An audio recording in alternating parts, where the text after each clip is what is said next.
All right, welcome everyone. If you didn't get that with the sound, it is the 20th of April and we are live. It is just gone past 12:30. So looking forward to today's session. Welcome if you're joining us on Zoom or you're joining us on Facebook, whichever choice you make. I'm looking forward to getting stuck into today's session. My first day back in the office, I took an extra long weekend over the Easter break. So I'm feeling refreshed and excited to get back into all of the news that has been happening in the last week, as well as dig a little bit deeper into some of the key things. This week, we're all about investors, but if you're on the line and you are not an investor, do not tune out because there is plenty of great stuff for everyone involved today. Okay, as always, just to get you warmed up and sort of feeling loose, much like we do with sport, let's pose this problem to you. Now, time and time again, I see the same issue from everyone. And that is everyone wants to know, how do they buy a home that they can afford, that's right for them, and that will add long-term value to their life without making a mistake? Now, whether you think of the problem like that, I can guarantee you that all of you on today's call will have suffered from either all or part of this. And we'll really understand that it can be quite daunting and you can feel a little bit locked up and unsure as to what to do. Now, the good news is there is a solution, but it can be tough because this will be the single biggest investment you likely make in your entire life. So the solution is pretty simple, but it isn't easy to fix straight away. It's something that does take time. You need a framework and you need a structure. So over the last 2 decades, I've refined into what I've keyed as 3 key pillars. And if you understand each of these 3 key pillars and you can focus in on the relevant pillar that will move the needle the most for you and help you get unstuck, then this is the best way to get through that problem. So that's what today's session is all about. It's to help you so that you can move forward, so that you're able to actually get unstuck and understand which one of these pillars will move the needle the most for you. And obviously, we do this every single week. So if what you need help with isn't in today's session, then have a look back over the recordings and see that. Or of course, feel free to send us the topics or the ideas that you would like us to get into in more detail. So, solution. Pillar number 1, find. You need to be able to find the right home. Last week, I went into detail as to how you do that, but ultimately think about it is you've got to make sure you've got the right location, you've got the right physical aspects to the home that meet the market, if you're being an investor or if you're buying for yourself, that meet what you're looking for and your requirements both today and into the future. The second pillar is finance. So you need to get the right finance structure and have your budget and your finances organised long before you bid at auction or sign the contract for that new home. So really, really important because not getting the right finance structure, both the legal ownership structure, whether you be buying it with a friend, a family, a partner, husband, wife, whoever it is, if you don't get that right, that's going to put you into trouble. And if you don't borrow the correct amount of money, that's also going to hinder you. So really, really important to understand that and know that well before you go out and you buy that home. The third pillar is manage. So if you're an investor, you think, okay, how am I going to collect the rent? How am I going to look after this property, the maintenance? Yeah, they're important, but it's more than that. It's how you're going to manage your time, your skills and your experience to deal with this home. So, I'll give you a simple example. Many people love the idea and the thought of going and buying a knockdown or, a major renovation type project, but they simply don't have the time, the experience, and sometimes the right budget in order to be able to do that. So really, really important that you understand how to manage all of those aspects and make sure that even if you're successful on the find and the finance, if you're not able to manage your time and experiences and budget and skill, you will come unstuck and it can make what should be a really fun experience into something that's less than fun and definitely not pleasurable. So remember, they're the 3 pillars. You got find, finance, and manage. Now, as I said, this is not a set and forget. You need to continually think about these, focus in on the area where you think you need the most help, go behind the scenes, look at some of the ways that you can get better, and then continue to repeat that over and over. So as I said, keep thinking about it, go over and over and over, and that is how you will bust the problem that we talked about. And even if you own a home, this is something you should continually do to make sure that you're fully optimizing and getting the most out of that big asset that you've invested in. Okay, so now that hopefully you're feeling warm, hopefully you've got a sandwich, you're in a quiet spot, you're relaxing for lunch, what I really ask you to do is those people that focus and give me their undivided attention are the ones that get the best value out of today. So, you know, put your phone on silent, turn it over, unless of course you're watching us on your phone. Then, you know, invite any of your friends in, get them to join, or tell them to leave you alone for the next 30 to 40 minutes. Because I guarantee those of you that do focus will be the ones that will get the value and will be really happy that you've invested your time into today's session. So what are we going to go through today? Well, I've broken it up into 3 sections. So the first one is the weekly roundup of what's been happening around the countryside. Obviously, relatively quiet on the sales front, given that we had the Easter long weekend. I'm going to knock that over hopefully in less than 90 seconds. Section 2 is obviously the core part where we're going to help you take back control. So that is, we're going to delve behind the scenes. We're going to be focusing on one of those 3 pillars. As I said, this week we're going to be drilling into what makes for a good investment time and why perhaps is now a good time to be an investor. I'm going to go for about 20, 25 minutes. I'm going to get the guys out to jump on the panel and run through all of your questions. Feel free to start dropping your questions in the Q&A section. And then lastly, I'm going to wrap up for about 5 minutes and just outline the path that you can take from here. So as always, a lot of people join, they get a lot of value out of it, and then they kind of say, well, where to next? How do I move forward and actually get out there and put this implemented into my system? So I'll give you the path that I think you should be taking next. Okay, so let's jump into section 1. We are about 10 minutes into it, so I'm going to try and knock this over in 90 seconds. The timer is on. So what did I see? First up, interesting thought. We are in an election phase. Do prices go up more under Liberal or Labor government? Age-old question. And of course, I don't want to get political here, but the good news is it doesn't really matter too much because property goes in cycles and it really depends who's in government. Sure, there's some policies that can affect it. You know, we all know what happened 3 years ago when Labor was suggesting getting rid of negative gearing. That obviously pulled the entire market back. Some of those shocks do occur. I think the stats say that generally it's gone up slightly more under Liberal governments. But I think really it's more important that you focus on your own strategy and that can make the biggest difference to whether that home goes up or down in value for you. Homeowners at risk of over-capitalising on renovations as property prices peak and plateau. What does all that mean? Well, you've got to remember that if you were relying on prices continually going up, that's not going to happen forever. So you've really got to think about the renovation you're doing and make sure it's adding value and at the appropriate level for the market, the location, and the type of dwelling that you've got. And don't forget, building prices are skyrocketing at the moment as well. Rent increases, unprecedented. We're going to be talking all about that in a moment. Property sellers remain confident around Australia despite forecasts of softer conditions. Still plenty of listings, still plenty of people out there buying and selling. And lastly, sky-high prices push potential home buyers to borrow to the max. So we've seen that all around the countryside, that people are pushing themselves to their limits so they can actually get their foot on the ladder. I think that's important, but don't forget, you need to stay within your means. Okay, that's it. Time is up.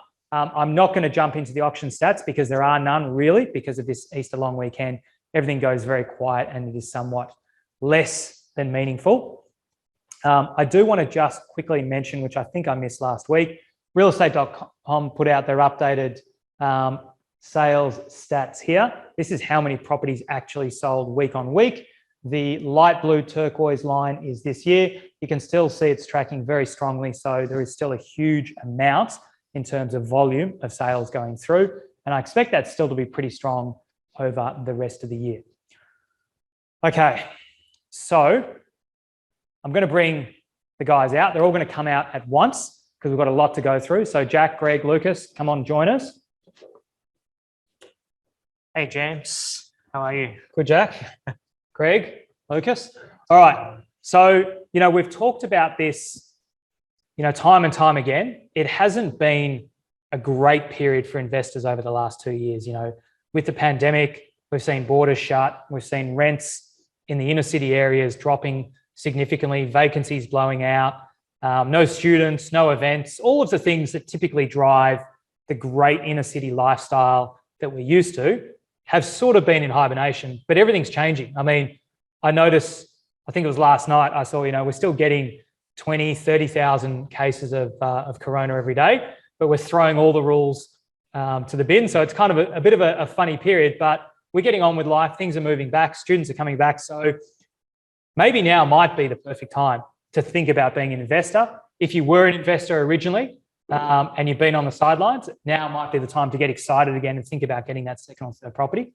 So first up, Jack, we ran through via CoreLogic last week, the stats in terms of vacancy rates.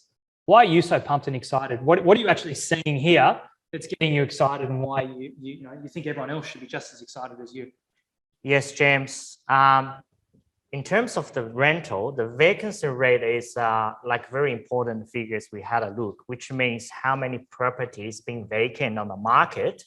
Having a look here, the nationally, up to the February 2022, the vacancy rate, we only got a 1.1%, which is the lowest point since 2017. The domain has this record, so which is pretty great. And compare with the last month, which is January of 2022, that's dropped from 1.3 to 1.1. And compare with the 12 months ago, and which is last year, the number was 2.0%. So it's pretty good nationwide. And having looked the two major cities, Sydney and Melbourne, we just can before say, you do, Jack, I can see here, this is what's exciting. It's all gone down. So those of you that are a bit unsure, this is the one stat you want to see going down. House prices you want to see going up, vacancies you want to see going down. I think we'll ask a few more questions to the rest of the panel there, but as Jack said, remember, vacancy rate, it's very hard to have rental growth when you've got a lot of vacant properties. So tell us, you were about to say Sydney and Melbourne. Yeah, Sydney and Melbourne, basically the two major cities, we're going to have a look. Sydney's vacancy rate February is 1.7%, same as national, which is the lowest number since November 2017, which is the before the pandemic. So this is way below the pre-pandemic level. And Melbourne has the same, is 2.1%. However, we haven't looked at 12 months ago. The Melbourne has reached to 4.4%. In 12 months, we dropped from 4.4 to 2.1, which is that's more than 50% drop. More than 50% drop. And obviously, you mentioned before, the annual change for all the major capital cities all decrease. And for the monthly changes has the same trend, apart from the Adelaide and the Hobart, which is stable. But looking at the number, 0.3, 0.2, I believe there's no more space for them to drop further. Yeah. So, and also, I'd call pretty much everywhere full. Exactly, exactly. Like even, let's talking about like, for example, 2.3 and the 0.2 and the 0.3%, which means extremely hard to rent a property. And I mean, let's not forget some of these listings here. A good property manager is proactive and gets the listing out there before the tenant's even moved out. So potentially these figures, whilst they're based on listings, there may be zero vacancy. A good property manager can transition with maybe only just a couple of days. Exactly. Let's what they have. Oh, this is available, but when we're calling them, unfortunately, it's been leased. So. Okay. All right. And let's go into the next the graph. I want to show everybody the trend. And this line is just in case people can't see, we're starting over here in January 2019 up to the 2022 the February, which is up to the months before, and we're saying this is the vacancy rate, and it's including all the major capital city, of course, the Melbourne city and the nationwide. So this line, we say that the dark green is showing the Melbourne. So I did some research here. We can obviously see here, which is the peak point of the Melbourne. That was the 2020 December. So the vacancy rate was 5.2%, which is highest ever. However, for now, I think we got 2.1%, we mentioned before. So just in 15 months, we dropped the from the to 5.2 down to 2.1, which is that's huge. Yeah. And I think this line, so the one that Jack's talking about here is this sort of dark blue that tracks, skyrockets here and drops down. So for those of you that can't see, this dotted line here is March 2020. So when coronavirus started, and it's almost hidden because everyone skyrockets from a low of, where were we, just under 1.5%. It quickly skyrockets in the space of a few days up to just under 3%. This shaded area, if you can see here, where it skyrockets again, was of course that time that we do not talk about at the end of 2020, which was horrible while the rest of the country was enjoying themselves. Skyrockets again up here to what, about 5.5%. As soon as we come out of lockdown, it gradually comes down and down and down again. Of course, the lockdowns last year didn't have the same effect because we'd already got rid of all that vacancy and it was slowly normalizing again. We've been talking about this a lot, but the other biggest thing you see here just at the end, as soon as we say that the borders are open, it's just dropped dramatically from where are we, sort of just over 3. This was the December last year. Melbourne is from 3.2 down to 2.1. It's only 3 months. This is the biggest drop over those 3 months. So the Sydney, we also saying this, the light green has the same trend, which driving the national-wide. This is the national trend with pretty much the same curve with Sydney and Melbourne. Yeah. Obviously, Sydney didn't get that same peak, not being locked down as much, but that really shows, some of you are a bit worried about not having students, the borders closed and so forth. But whilst that was a negative, it also shows you what a big positive, that, as Jack said, that record drop in vacancy in that short period of time really shows you that whilst you can be a little bit upset in the short term. I was upset when all my properties became vacant and my rents went down. You've got to take that medium term to longer term view, because as soon as that's changed, vacancies have dropped. And I believe the guys are going to tell us we're going to start seeing rental growth happening if it hasn't already started happening for you. It's not going to happen overnight. Just like my hair, I thought would grow back overnight, but it will happen. So you've really got to focus in there. All right, any other takeaways from this for everyone? I think everybody wants to know everything behind why the vacancy rate is dropped so quick, and also is what it's going to be if the trend is going continue in this year, next year, in the next 3 years. I think I'm going to bring the Greg, and he will give sort of the information for why and what's going on happen. Okay, that's what we call a handball from Jack. He lined it all up, talked about what else you should be thinking about, and then passed it to Greg. Yeah. So, Greg, tell us. Well, the key thing I want to put out, when you look at what Jack's done there, it's the perfect time. If you're looking at getting in investing, now's the time. Okay, when we've spoken about this on a number of occasions. The price of housing to apartments, that gap has to close. So in terms of value, there's still exceptional value out there in buying apartments. The rental factors we're talking about here, students returning, all this sort of stuff. The reason why we say we've got students returning, we've got migrants returning. There's in fact apparently 150,000 student visas sitting out there proved that haven't hit our shores yet. We've got people living on their own. So in terms of rental growth, we're definitely going to see that. But again, it's the perfect time as an investor, which you want to see, is to get in at good value. So there's still good value out there to buy a property now with these really positive outcomes coming forward. So just thinking about rent in its own right, I mean, it's interesting you said about how many visas have been approved, and it doesn't feel like, whilst the borders are open, it doesn't feel like the floodgates have even properly open. I mean, they've hardly even started. I know I stressed you guys out by coming late to our pre sort of show chat, which we do to quickly get on the same page. I was with our building management team, and they went from literally, 10 days ago saying we're looking okay in terms of the number of staff, to they're back saying that we're short of staff. So we haven't even really had those numbers coming in yet. The vacancy's gone. So is that, if it's not necessarily, the migration, the students flooding back in because they're yet to come, what is that trend? Is that people realising that they're coming back to the city? Absolutely. So they're saying people that would traditionally be in regional areas are coming back. There's also people are living more on their own for some reason. It just seems to be a statistic. You do that? I do that. In fairness, no one wants to live with it. So no one wants to live with me. I live on my own. I've got my cat and myself. So that's it.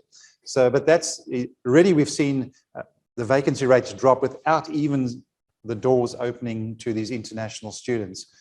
We also spoke about this a few weeks ago, James, was the search. Remember, we talked how there's a lead time between the number of searches and people coming through. Again, the areas that were hit most dramatically, like inner city, those are where everybody's searching. Is the South Banks, the Docklands, Melbourne, stuff like that. This is where everybody's going. This is where we want to be. We already have a shortage. So that's going to put even more pressure on rentals. And it's a perfect time, as I was trying to say, looking at all these things, there's still fantastic value in getting into apartments now because they haven't reached that. So there are potential good gains coming in there, and your rents will start catching up as well. So perfect storm. So it's almost like your psychiatrist says with your mental state. You've got the low lows of 2020 and 2021 when vacancies were up, rents were down. We're going to have the high highs of 2022, 2023, 2024. We popped a few Valiums. It's feeling good. Good. So. Okay. All right. Now, before we all get too high with the excitement that Greg's given us there, if we are thinking about becoming an investor for the first time, because I know some of the people on the call maybe aren't investors, maybe they even listen to Greg and I talk about becoming a rent investor, what are some of the costs that people need to be wary of if they are being an investor before they get too carried away with how Greg said how good the rental market's going to be?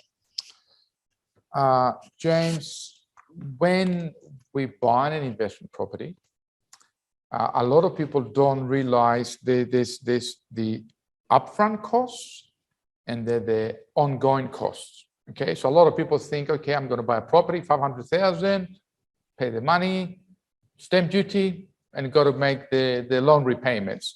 But there are some other costs that it's good to be aware of and do all the calculations. So when you do buy the property, you make an educated decision and you know exactly where you're heading. Okay, so I've got all these costs.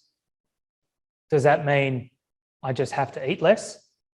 Or, going forward, how does that pay off for me?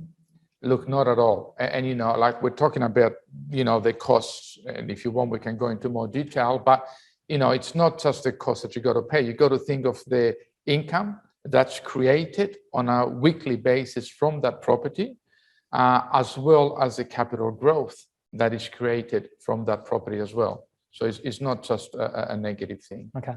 So Greg, I don't know if you can remember the stats, but we were running through rent vesting and basically showing to people that, here in South Bank, the cost of an 80% LVR mortgage was less than the rental that you're getting in. So effectively, whilst there's these other costs that you might be taking on in addition to your own home mortgage, you're still making a positive net cash flow. As we looked at those numbers we did through last time, is that in places like this where you're getting good value in terms of your rental yield is usually higher relative to the property, you actually can be positively geared.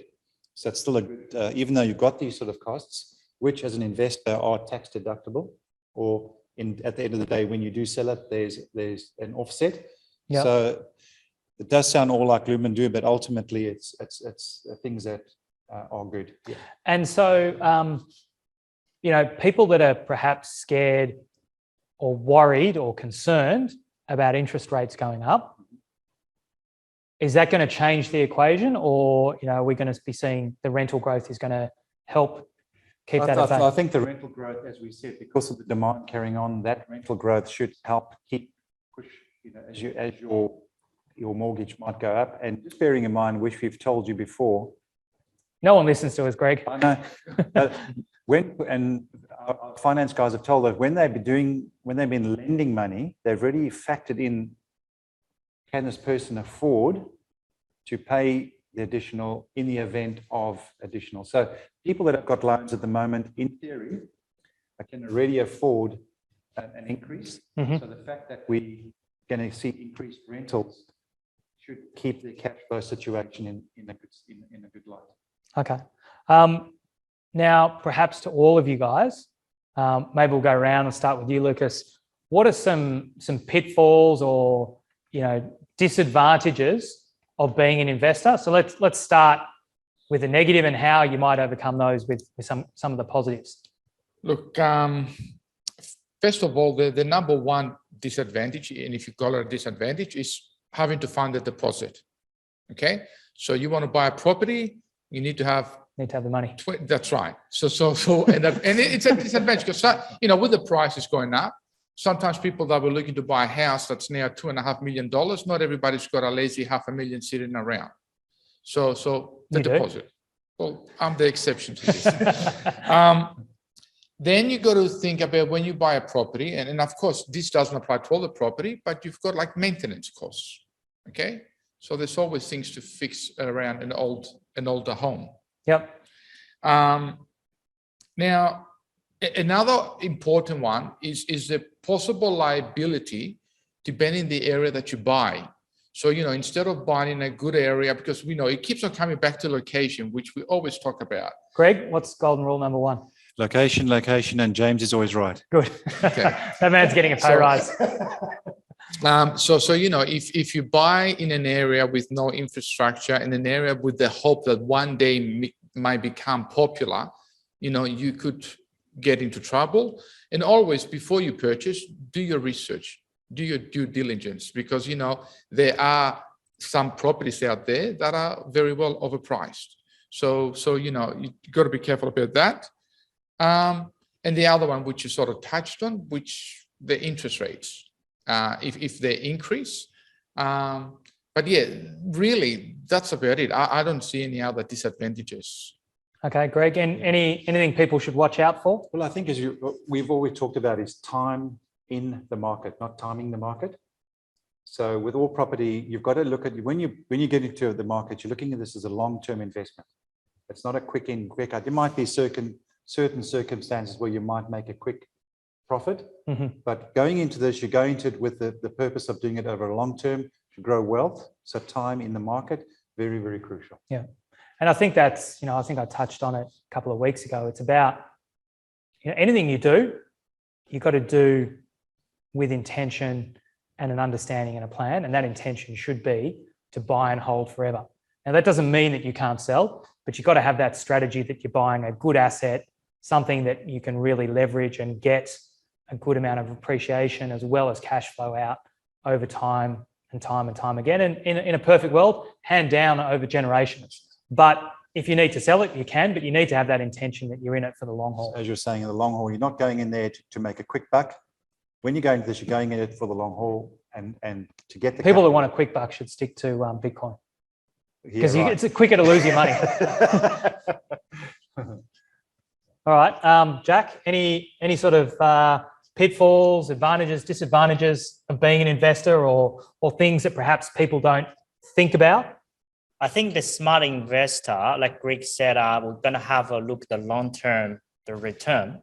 Like I think maybe the last year, even the year before, we had a really, really tough time. And some of the people thinking, okay, it's invested, it's not well, and my property is not doing well, and I lose money. But of course, like we said, like we're talking about today, the vacancy rate, the rental, because the vacancy rate is keep dropping and the rental is getting more popular. Eventually, the rental price will going up. What is going to happen after the rental price going up is more and more investor has the interest in to buy the investment property, because they had this sort of thinking, okay, the rental is going up, I can get a more income, more money on the investor property. Yep. And also definitely will push the property price is going up. So this is like a very, very good circle. Maybe today or maybe last year, a few of the investors is struggling, they lose a bit of money. But having looked in 3 years, 4 years, 5 years, even 10 years, you're gonna have the lots of the benefits on your property investment. So I'm going to put it out there to all of you. 2021 was the year of the suburban freestanding home, owner occupiers. You know, you couldn't get enough stock. All you had to do was list your home and you got a record price. 2022, 2023, 2024, is that going to be the period of investors, the inner city sort of medium to high density market? Is that what we're expecting? I really expect that, James. As I mentioned to you before, we've spoken about it on a number of occasions. Yes, these houses have gone berserk. 2021, freestanding house, but the gap between that and apartments has to normalize. So there's still fantastic value out there as an investor. Get in while those prices are still at their historic lows. Yeah. Because there's going to be growth in it. Absolutely. Lucas? James, as you showed before with Jack, things are on the way up. I don't think we're going to see a slowdown.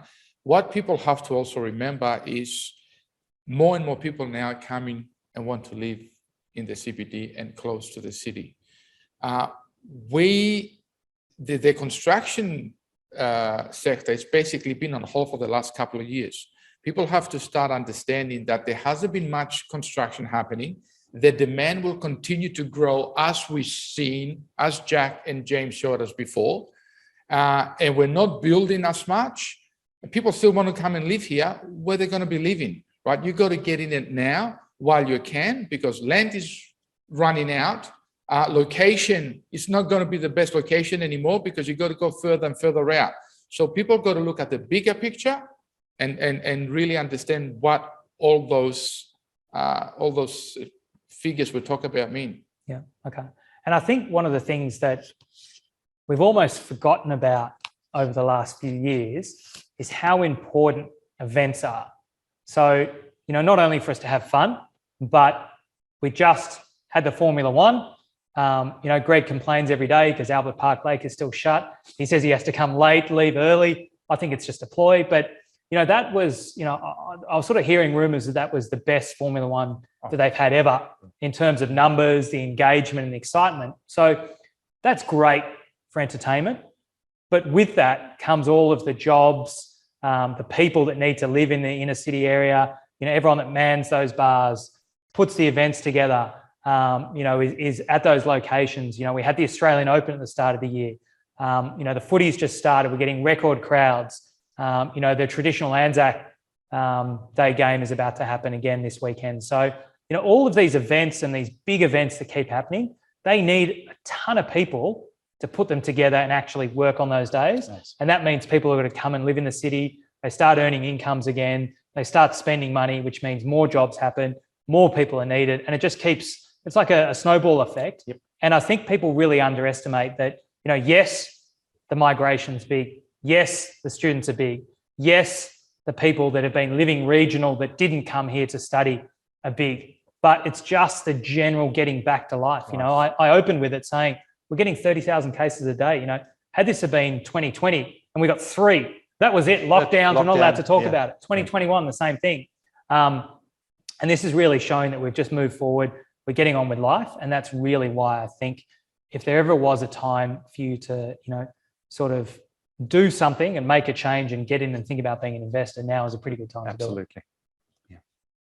Okay, good. All right. Well, I've seen a few questions coming through, which I tried to put to the guys. If I haven't, then we will get back to you. We'll go through the questions.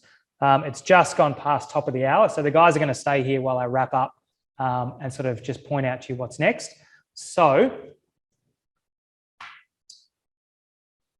you know, I think these guys always get asked the questions, and it's typically something that, you know, we all know it's important to think about what next, you know, what should we be doing?